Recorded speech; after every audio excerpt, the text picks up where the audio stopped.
ராஜா sir வந்து எத்தனை ஆயிரக்கணக்கான சாங்ஸ் பண்ணியிருக்காரு. பட் அத்தனை சாங்ஸோட சாங் டியூன்ஸை வந்து பாருங்க, கம்ப்ளீட்டாக யூனிக்காக இருக்கும். அவ்வளோ பெரிய அமுத சுரபியாக இருந்தால் தான் இந்த மாதிரிலாம் ஒரு சாதனை பண்ண முடியும். பட் நம்ம ஒரு பொதுவாக வந்து நிறைய பேர் கேஷுவலாக சொல்லிடுவாங்க, "ஓ, இந்த பாட்டு வந்து அந்த பாட்டு மாதிரி இருக்குது, அந்த பாட்டு இந்த பாட்டு மாதிரி இருக்குது" அப்படின்னு.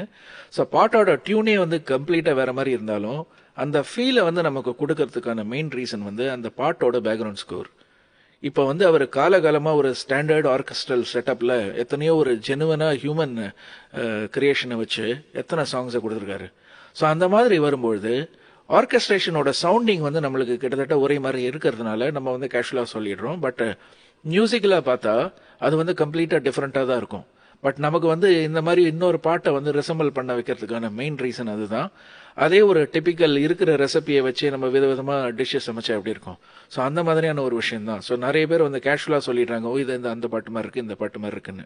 பட் அவர் ஆக்சுவலாக பார்த்தீங்கன்னா உள்ளுக்குள்ளே அவர் வந்து மியூசிக்கலி நிறைய விஷயங்கள் செஞ்சிருப்பாரு. இன்ஸ்ட்ருமெண்ட்ஸ் வேறையாக இருந்திருக்கும், இல்லை அந்த டியூனே வந்து வேற மாதிரி இருக்கும், but it might generate the same feeling. So அந்த மாதிரி இருக்கிறதுக்கான ஒரு சின்ன 2 எக்ஸாம்பிள் தான். ஒரு சாங் வந்து "போவோமா ஊர்கோலம்" ஃப்ரம் சின்ன தம்பி இருக்கு இல்லையா, ஸ்வர்ணலதா மேம் பிரில்லியண்டாக பாடியிருப்பாங்க. அந்த ப்ரிலூடை வந்து நான் இப்போ ப்ளே பண்ணுறேன். அதுக்கப்புறம் "தாலாட்டும் பூங்காற்று" எஸ் ஜானகியம்மா வந்து அகெயின் சூப்பராக பாடியிருப்பாங்க, கோபுரவாசல் இல்லையன்ற படத்தில். அதனோட ப்ரிலூடையும் நான் ப்ளே பண்ணுறேன். பட் இந்த 2 ப்ரிலூடோட சவுண்டிங்கை பாருங்கள், கம்ப்ளீட்டாக வேற டியூன், வேற இன்ஸ்ட்ருமெண்ட்ஸும் யூஸ் பண்ணியிருப்பாரு. பட் உங்களுக்கு வந்து ஃபீலிங் வந்து கம்ப்ளீட்டாக 2 பாட்டையும் வந்து ரிலேட் பண்ணுற மாதிரி இருக்கும். நமக்கு வந்து வேற பாட்டு கேட்டால் ஒரு ஃபீலிங்கை கிரியேட் பண்ணும். இது முன்னாடி நான் கேட்டிருக்கேனேன்னு நம்ம கேஷுவலாக சொல்லிடுவோம். இன்ஃபேக்ட் அந்த ஒரு ப்ரிலூட் முடிஞ்ச உடனே நீங்கள் இன்னொரு பாட்டை வந்து ஈஸியாக அப்படியே பாடிடலாம். ஏன்னா அந்த மாதிரியான ஒரு ஃபீலே கொடுக்கும்.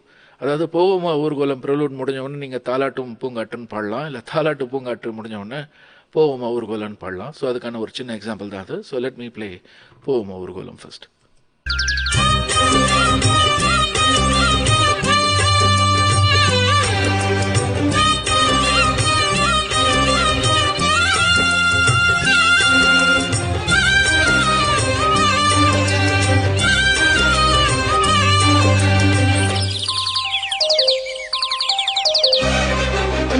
ஸோ இப்போ "தாலாட்டும் பூங்காற்று".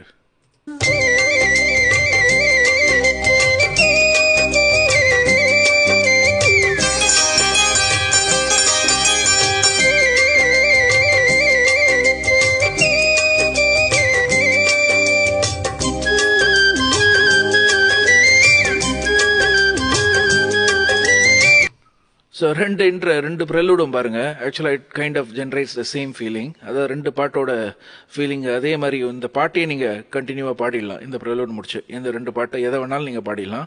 ஸோ அந்த மாதிரியான சேம் ஃபீல் ஜென்ரேட் பண்ணுறது தான் நம்ம வந்து ஜென்ரலாக, "ஓ, இது ஒரே மாதிரி சவுண்டிங்கில் இருக்குது, ஒரே மாதிரி இருக்குன்னு" நம்ம கேஷுவலாக சொல்லிட்டு போய்ட்றோம். பட் மியூசிக்கலி எத்தனையோ விஷயங்கள், எத்தனையோ பாட்டில் இந்த மாதிரி நிறைய விஷயங்கள் செஞ்சுருக்காரு. ஸோ அதுக்கான ஒரு சின்ன எக்ஸாம்பிள் தான் அது. இந்த மாதிரி வீடியோஸ் பிடிச்சுன்னா please do like, share and follow. And கண்டிப்பாக உங்களுக்கு தெரிஞ்ச சஜஷன்ஸ் ஒரு காமெண்ட்ஸ் எது வேணாலும் போடுங்க. So keep engaging and thank you.